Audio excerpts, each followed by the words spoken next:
제가 봉독해 드립니다. 누가복음 9장 23절. 아무든지 나를 따라오려거든 자기를 부인하고 날마다 제 십자가를 지고 나를 쫓을 것이니라. 한 군데 더 보겠습니다. 마가복음 15장 21절로 25절입니다. 마가복음 15장 띄워주세요. 마침 알렉산더와 루포의 아버지인 구레네 사람 시몬이 시골로부터 와서 지나가는데 그들이 그를 억지로 같이 가게 하여 예수의 십자가를 지우고 예수를 끌고 골고다라 하는 곳, 번역하면 해골의 곳에 이르러 모략을 탄 포도주를 주었으나 예수께서 받지 아니하시니라. 십자가에 못 박고 그 옷을 나눌세 누가 어느 것을 가질까요? 제비를 뽑더라. 때가 제3시가 되어 십자가에 못 박으니라. 아멘. 세상을 살아가다 보면 평안하던 일상에 어느 날 갑자기 충격적인 일들을 만날 수가 있습니다. 그것은 예견된 것이 아닌 돌발적 상황이거나 자기 뜻과는 전혀 상관없이 어떤 사건 속으로 휘말리는 경우입니다. 게오르기는 이런 인간의 의지로서는 거부할 수 없는 운명적인 상황, 즉 인간의 24시간을 초월한 절망 같은 운명적 시간을 25시라는 말로 표현한 적이 있습니다. 예수님의 십자가를 생각하면 꼭 함께 떠오르는 이름 구레네 시몬 역시 마찬가지였습니다. 고향을 떠나 먼 땅에 이민 가서 살던 한 평범한 농부가 명절을 맞아 고향을 찾으면서 한 충격적인 사건을 만납니다. 그 사건은 그 자신뿐 아니라 그의 가정과 그의 자녀들의 인생까지 송두리째 바꾸는 엄청난 사건이었습니다. 오늘 저녁 우리는 구레네 시몬이라고 하는 한 이민자가 겪었던 충격적 사건, 즉 십자가 사건과 그 결과, 그리고 나그네 생활 내내 여전히 지고 가야 할 우리 십자가의 의미를 대비해 가면서 말씀의 깊은 속으로 들어가 보기를 원합니다. 금요일 새벽 로마 군인에 의해서 일찍 체포당하신 우리 주님은 수없이 두들겨 맞고 조롱당했으며 채찍질 당했습니다. 잔인한 고문과 참을 수 없는 고통, 그리고 계속적인 출혈은 주님을 너무도 지치게 만들었습니다. 온갖 고문을 다 당한 후에 십자가형이 정해지고 당시 정해진 규정에 따라 자신이 매달릴 십자가를 지고 형 집행장으로 가셔야만 했던 주님은 너무 오랜 시간 당한 고문으로 인해서 십자가를 지고 갈보리로 가는 동안 수없이 휘청거리고 쓰러지기를 반복했습니다. 이러다가 제 시간에 형 집행이 어렵겠다 마음이 급해진 로마 군인은 군중 속에서 한 사람을 붙잡아냅니다. 그가 구레네 시몬이었습니다. 그때의 상황을 마태복음의 저자 마태와 마가복음의 저자 마가는 각각 기록했는데 두 복음서에 이같이 기록이 되어 있습니다. 마태복음 27장 32절입니다. 띄워주세요. 나가다가 시몬이라는 구레네 사람을 만나며 그를 억지로 같이 가게 하여 예수의 십자가를 지웠더라. 마가복음 15장 21절에 보면 마침 알렉산더와 루포의 아비인 구레네 사람 시몬이 시골로서 와서 지나가는데 저희가 그를 억지로 같이 가게 하여 예수의 십자가를 지우고, 여기서 우리는 억지로 같이 가게 하여 하는 단어가 두 복음서에 똑같이 나타나는 것을 볼 수가 있습니다. 억지로라 그렇게 번역된 이 엥가류산이라는 말은 페르시아에서 유래된 말로 왕의 특명을 받은 메신저가 목적지로 갈 때에 지배국의 국민들에게 강제로 말이나 사람을 징발하는 것을 의미하는 단어입니다. 그때 당시 예루살렘은 로마의 식민지였고 로마 군인은 유대인 중 누구나 지목해서 2km의 거리를 이동하며 일을 시킬 수 있는 권한이 있었다고 합니다. 그리고 그 명령을 받은 유대인은 그 누구라도 그것을 거부할 수가 없었습니다. 그렇게 본다면 이 엥가류산이라는 말을 억지로라 이렇게 번역하기보다는 징발하여라고 번역하는 것이 더 정확할 것입니다. 소문으로만 들었던 예수라는 사람이 처형당한다고 하니까 군중들 사이에 끼어 그저 얼굴 한번 보려고 왔다가 시간에 쫓긴 군인과 눈이 마주쳐 억지로 십자가를 제하는 구레네 시몬은 어쩌면 다른 구경꾼들의 눈에는 정말 재수가 없는 사람으로 보였을지도 모릅니다.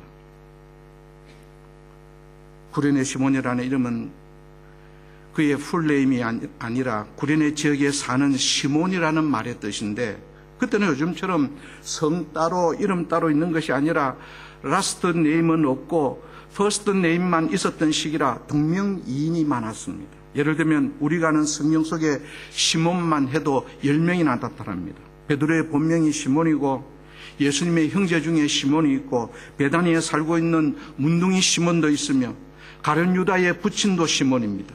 마술사 시몬이 있는가 하면 베드로가 머물렀던 요빠의 피장도 시몬입니다.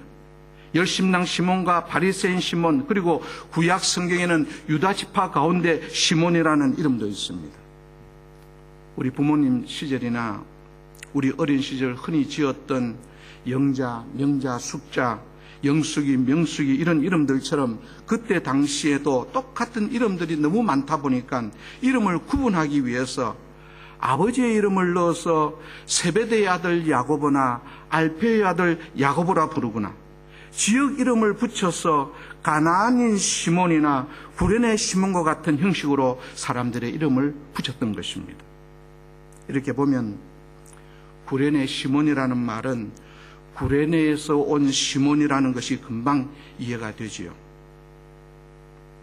시몬이 이민 가서 살았던 구레네는 지도를 한번 띄워주시면 좋겠습니다. 지금 지도에 보이는 대로 지중해 연안에 있는 북아프리카 북동쪽에 그때 당시에만 해도 중요한 도시로 현재 리비아의 수도 트리폴리를 말하며 박해 속에 흩어진 유대인들이 많이 살았던 곳입니다.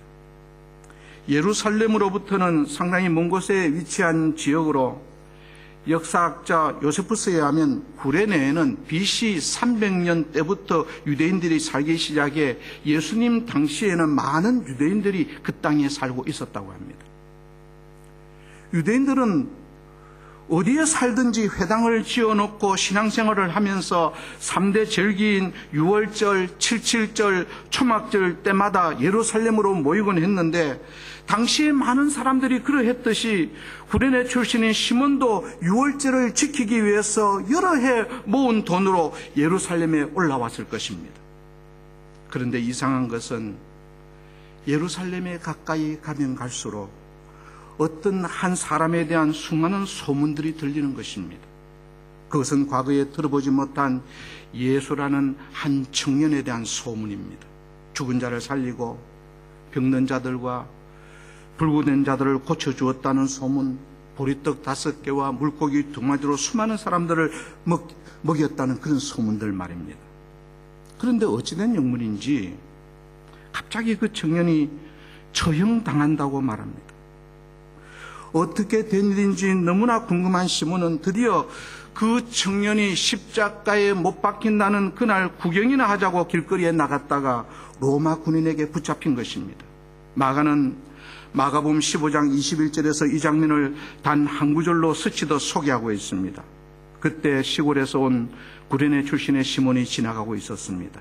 이 사람은 알렉산더와 루포의 아버지입니다. 군인들은 시몬에게 예수님의 십자가를 지게 했습니다. 주후 65년에서 70년경에 기록된 마가복음은 사복음서 중 가장 먼저 기록되었으며 예수님을 가장 가까이서 지켜보고 함께했던 사도 베드로의 기억에 근거해서 마가가 기록한 것으로 주후 165년에 순교한 순교자 저스틴 마터는 마가복음을 베드로의 회고록이라 그렇게 이름을 불렀는데, 마가복음은 신학적 입장이나 해석은 배제하고 객관적인 사실만을 시대적으로 이렇게 잘 정리한 그런 복음서입니다. 특히 베드로에겐 이 구레네 시몬이 대신 그 십자가 사건은 아주 강하게 그의 기억 속에 남아 있었는데, 그 이유는 구레네 시몬의 자리가 바로 자신의 자리였기 때문에 그렇습니다.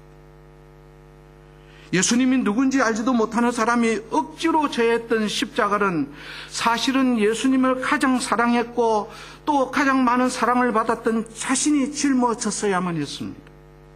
구레네 시몬이 피와 땀으로 범벅이 된 십자가를 주님과 함께 지고 골고다에 오를 때에 선뜻 나서지 못하고 숨어서 울고 있었던 베드로의 기억은 3번씩이나 주님을 모른다고 도지치를 치던 기억과 함께 죽음보다 더 고통스러운 기억으로 두고두고 남아 있었을 것입니다. 이것이 그가 30년이 지난 후에도 구레네 시몬의 이름을 구체적으로 기억하고 기록한 이유인 것입니다.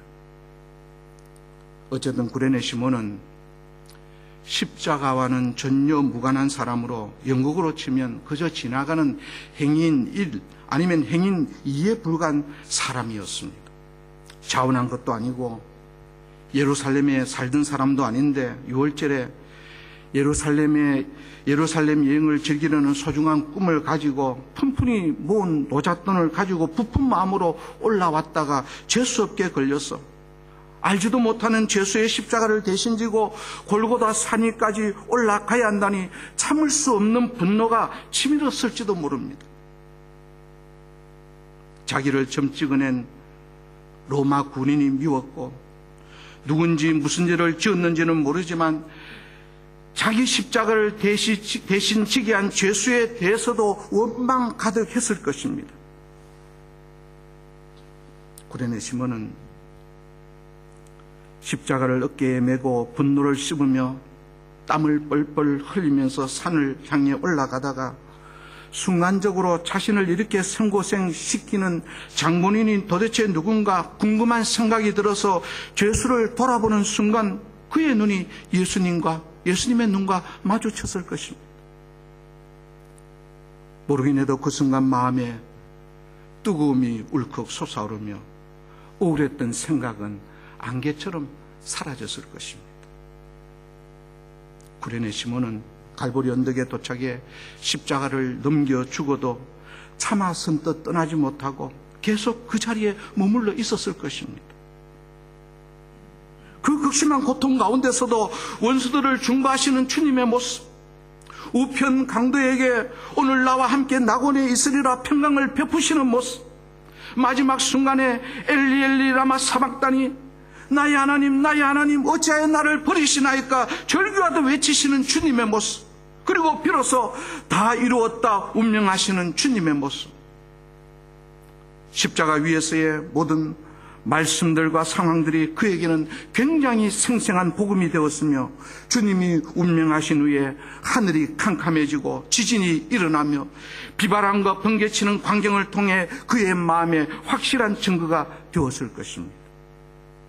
그리고 얼마 후에 주님이 부활하셨다는 소식은 그로 하여금 믿음의 확신을 가지게 했을 것입니다.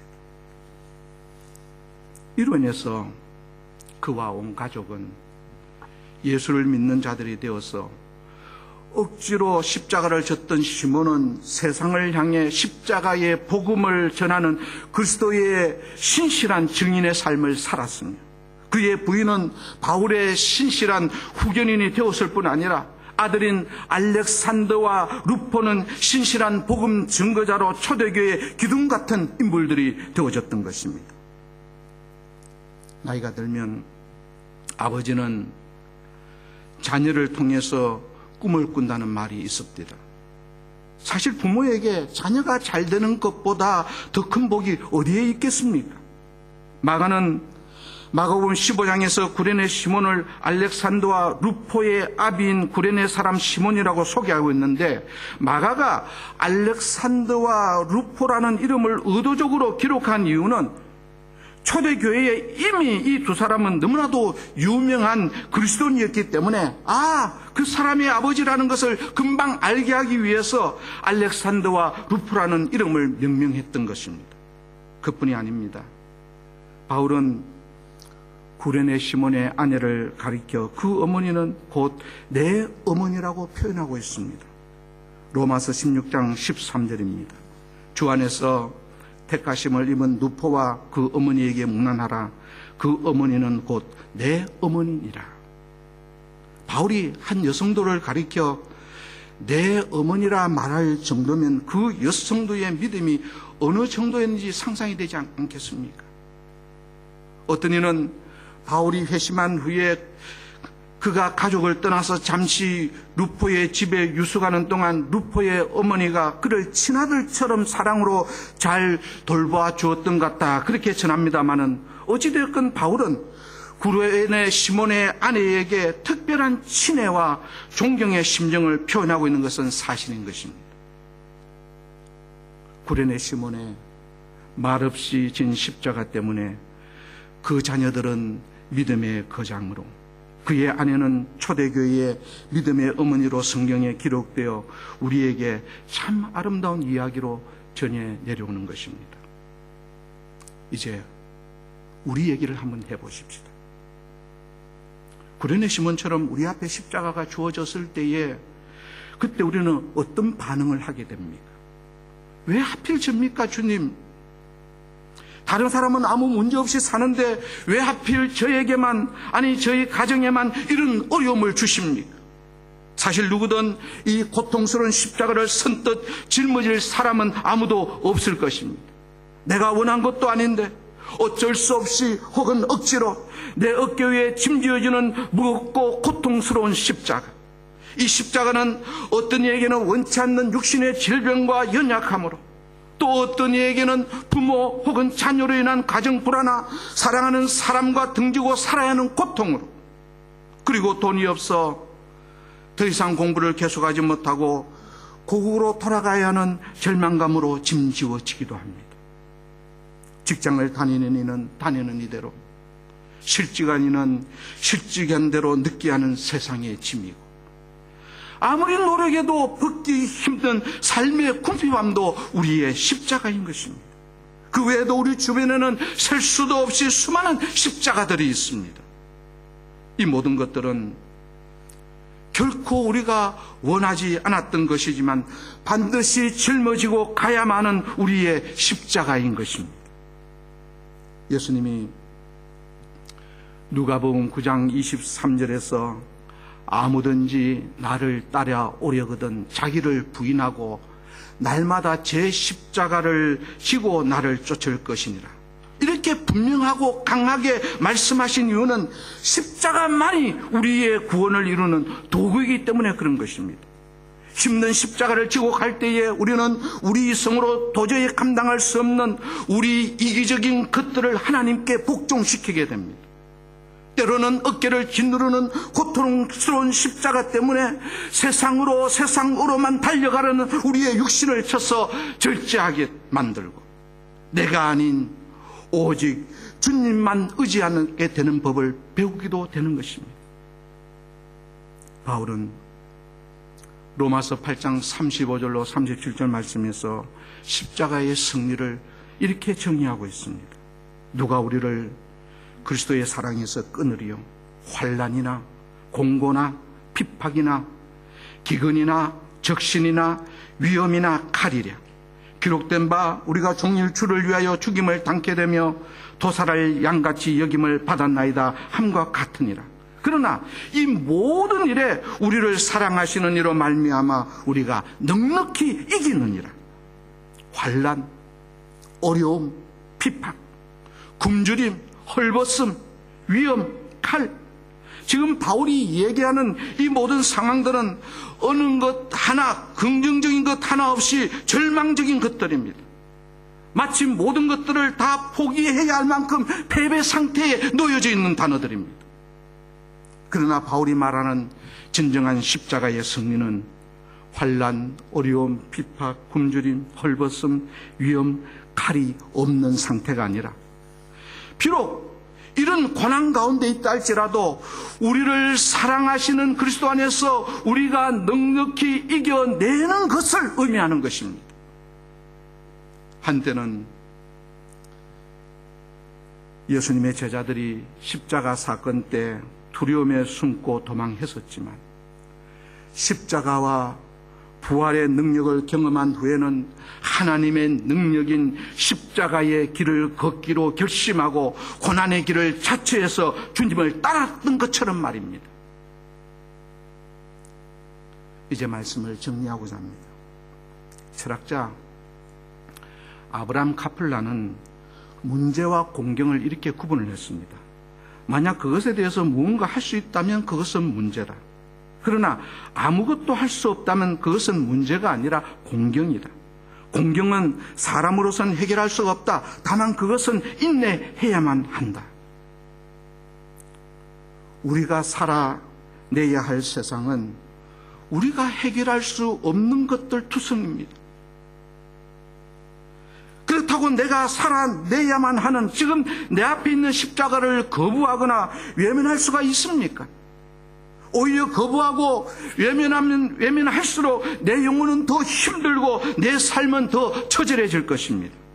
차라리 내 앞에 있는 십자가를 내 어깨에 짊어지고 예수님을 따라 갈보리 언덕을 넘어갈 수만 있다면, 지금 현재가 죽음같이 고통스럽다 할지라도 주님의 부활의 능력을 힘입어 반드시 승리할 수 있지 않겠습니까? 고난을 당할 때 우리가 붙잡아야 할 것은 십자가밖에 없습니다. 그래서 어떤 성도는 이렇게 고백했습니다. 최후 승리를 얻기까지 주의 십자가 사랑하리. 빛난 면류관 넣기까지 험한 십자가 붙들겠네. 사랑하는 성도 여러분, 억지로였지만 주님의 십자가를 함께 진 구레네 시몬이 진정으로 예수님을 만난 후 그와 그 가정이 놀라운 영적 축복을 받았던 것처럼, 우리의 현재가 그 어떤 고난 가운데 있더라도 최후 승리를 얻을 때까지 우리를 사랑하시는 주님 꼭 붙잡고 넉넉히 승리하시는 성도 여러분들이 되시기를 주님의 이름으로 축복합니다. 우리 기도하겠습니다.